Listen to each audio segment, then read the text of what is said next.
ఉన్నటువంటి దానికి రీచ్ అవ్వలేకపోయాం అనేటువంటిది కూడా బలంగా నేను నమ్ముతా ఉన్నా.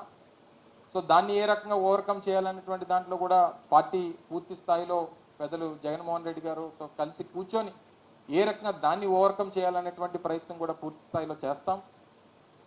సో ఇవన్నీ ఒక ఎత్తున జరుగుతూ ఉంటాయి. ఇదంతా రాబోయేటువంటి కాలంలో తీసుకునేటువంటి ఆలోచనలు అని చెప్పి మీ ద్వారా తెలియజేస్తూ ఉన్నాం.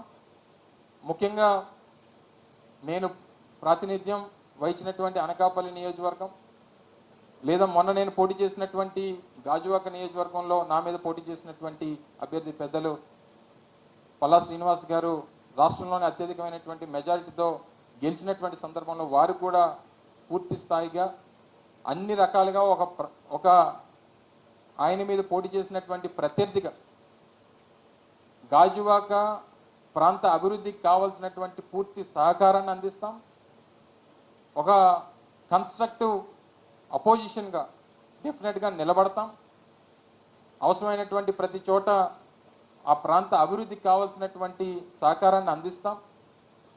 ఏ రకమైనటువంటి ప్రజలకి అనుగుణంగా ప్రజలకి అవసరాలకు అనుగుణంగా తీసుకునేటువంటి ప్రతి నిర్ణయానికి స్వాగతిస్తాం. ఆ ప్రాంత అభివృద్ధికి కావాల్సినటువంటి ప్రతి విషయంలో పూర్తి స్థాయిలో సహకారాన్ని అందిస్తామనేటువంటి విషయాన్ని కూడా ఈ సందర్భంగా తెలియజేస్తూ ఉన్నాం.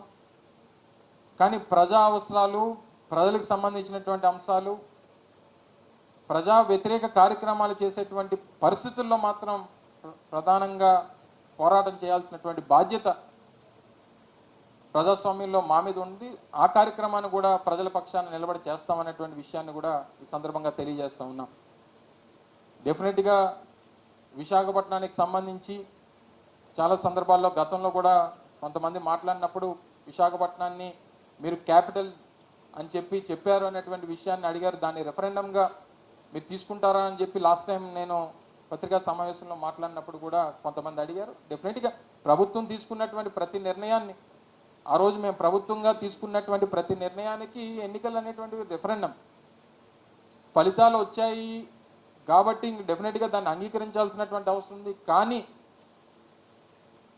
విశాఖపట్నం సంబంధించి విశాఖపట్నం ఈ రాష్ట్రంలో ఉన్నటువంటి నగరాల్లో ప్రధానమైనటువంటి నగరం విశాఖపట్నం నగరం. రేపు భవిష్యత్తు ఇవ్వగలిగినటువంటిది కూడా విశాఖపట్నం నగరం మాత్రమే.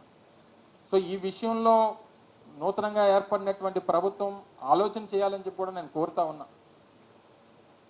సరే, డెఫినెట్గా అమరావతి ప్రాంతంలో వారు భూములు సేకరించారు.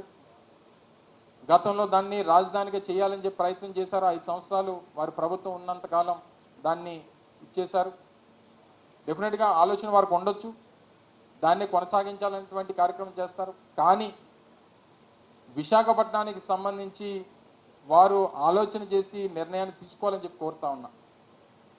ఒక ఆల్టర్నేట్ నగరంగా అమరావతిని అభివృద్ధి చేయాలని చెప్పి మేము ఆలోచన చేసాం. వారు మరింతగా ఎక్కువ ఆలోచన దాని మీద దృష్టి పెడతారు. అందులో వేరే సెకండ్ థాట్ లేదు. కానీ ఈ విషయంలో మాత్రం వారు ఆలోచన చేయాలని చెప్పి కోరుతా ఉన్నా. విశాఖపట్నం నగరానికి ఉన్నటువంటి స్ట్రెంగ్స్, విశాఖపట్నం నగరానికి ఉన్నటువంటి అవకాశాలు మొన్న గతంలో నూతనంగా ఏర్పడినటువంటి నూతనంగా ఎన్నికైనటువంటి పార్లమెంట్ సభ్యులు భరత్ గారు కూడా వారు మాటల్లో చెప్పడం మనందరం కూడా చూసాం. సో ఇవన్నీ కూడా వారు ఆలోచన చేయాలని చెప్పి కోరుతా ఉన్నా. వీటన్నిటికన్నా మించి మేము ప్రారంభించినటువంటి ఏవైతే కొన్ని ప్రధానమైనటువంటి ప్రాజెక్టులు, ముఖ్యంగా నేను పరిశ్రమల శాఖ మంత్రిగా గౌరవ ముఖ్యమంత్రి ఆ రోజు జగన్మోహన్ రెడ్డి గారి నేతృత్వంలో పునాదులు వేసినటువంటి రామాయపట్నం పోర్టు కానీ, లేదా మచిలీపట్నం పోర్టు బందర్ పోర్టు కానీ, లేదా మూలపేట పోర్టు కానీ, రామాయపట్నం పోర్టు ఇప్పటికే పూర్తి చేసుకొని 100% పనులు పూర్తి చేసుకొని ప్రారంభానికి సిద్ధంగా ఉంది. మచిలీపట్నం పోర్టు పెద్ద ఎత్తున పనులు జరుగుతూ ఉన్నాయి. మూలపేట శ్రీకాకుళంలో నిర్మిస్తున్నటువంటి పోర్టు కూడా పెద్ద ఎత్తున పనులు జరుగుతూ ఉన్నాయి. భోగాపురం ఇంటర్నేషనల్ ఎయిర్పోర్టు రన్వే పనులతో పాటు టెర్మినల్ బిల్డింగ్ పనులు ఇప్పటికే దాదాపు 30-40% పూర్తయినటువంటి పరిస్థితులు ఉన్నాయి.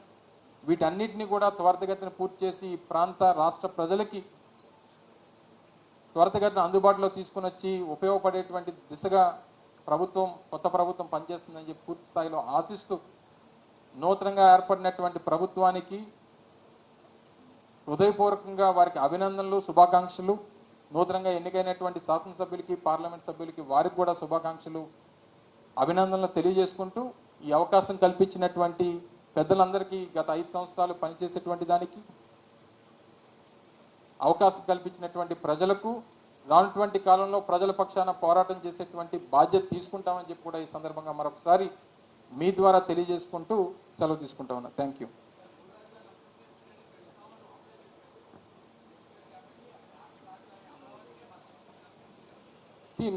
నేను క్లారిటీగా ఇప్పుడు మాట్లాడినటువంటి మాటల్లో చెప్పడం జరిగింది.